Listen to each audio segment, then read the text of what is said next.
In this video, I am going to teach you how to change year in Microsoft Word calendar template. So I have recently added right here or created right here a template with my calendar. We have January, February, and we have this until December. So this calendar that we can see right here is actually created for the year of 2025.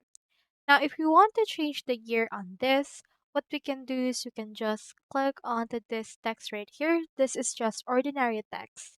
So let's change it into 2020. So as you can see, nothing changes into the actual dates right here. That is because the year that we have input right here is not linked to the dates that we have right there. So this means that you won't be able to change the actual placements of the days, but you can change the actual year.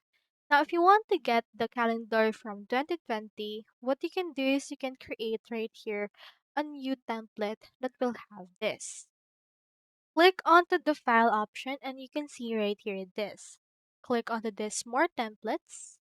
Click onto this search online templates and let's choose in here calendar 2020. Now, this will search for thousands of online templates. So, if you can find it, that means that it may not be available anymore. So, you can also find some other years if it's still available. But if it's not, then there's actually nothing that we can do on that part.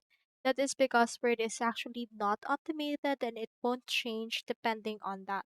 So, you can either create your own template that you want to use for that case if you would want to as well. So that's how you change here in Microsoft Word calendar template.